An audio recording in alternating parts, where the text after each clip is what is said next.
విశాఖలోనూ IndiGo విమానాల రద్దు ప్రక్రియ కొనసాగుతుంది. మూడో రోజు 11 సర్వీసులను రద్దు చేసినట్లు ఇండిగో ప్రకటించింది. ప్రతిరోజు రద్దవుతున్న విమానాల సంఖ్య పెరుగుతూ ఉండడంతో ప్రయాణికులు తీవ్ర ఇబ్బందులు పడుతున్నారు. విశాఖ నుంచి ఇతర దేశాలతో పాటు ప్రముఖ పుణ్యక్షేత్రం శబరిమల వెళ్లే భక్తులు అవస్థలు పడుతున్నారు. ఇండిగో విమానాలు వరుసగా రద్దు అవుతూ ఉండడంతో మిగతా ఎయిర్లైన్స్ రేట్లను భారీగా పెంచేశాయి. సాధారణ టికెట్ ధరలతో పోల్చుకుంటే దాదాపు 10 రెట్లు అధికంగా వసూలు చేస్తున్నారని ప్రయాణికులు చెబుతున్నారు. నేనే బెహ్రాన్ వెళ్ళాలండి.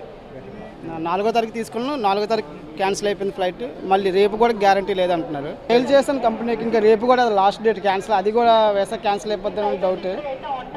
అదే కొద్దిగా టెన్షన్గా ఉంది. ఇప్పుడు వేసాక గురించి మాట్లాడాలి కంపెనీలోని. వీళ్ళు కూడా ఇక్కడ కన్ఫర్మేషన్ లేదు, రేపు కూడా గ్యారంటీ లేదు ఫ్లైట్ ఆల్రెడీ 4వ తారీఖు క్యాన్సిల్ అయిపోయింది. మళ్ళీ 7కి ఇచ్చారు. మళ్ళీ గ్యారంటీ లేదు, రేపు కూడా గ్యారంటీ లేదు అంటున్నారు. ఇప్పుడు నా జాబ్ పోదు కదండి. ఇప్పుడు అక్కడ రేపటికి వెళ్ళి నేను వెళ్ళకపోతే నా జాబ్ పోద్ది. నేను ఆల్రెడీ 5 years నుంచి చేస్తున్నాను అక్కడ. వెకేషన్కి వచ్చాను నేను, 2 months అయిపోయింది.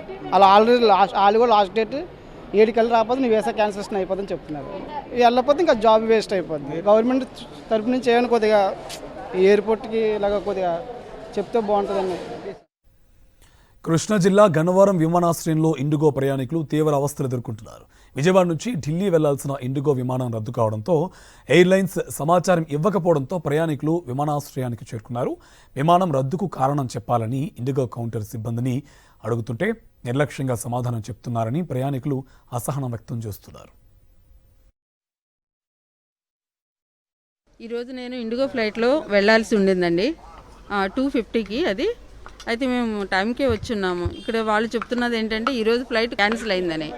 సరే రేపటికైనా నాకు ఇస్తారా అని అంటే అది కూడా మేము గ్యారంటీ చెప్పలేము అంటున్నారు.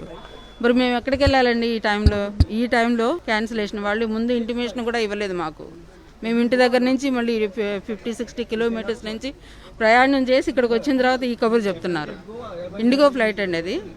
చాలా ఇది ఇర్రెగ్యులారిటీ బాగోలేదు, అసలు బాగుండలేదు, వాళ్ళ సర్వీస్ బాగాలేదు.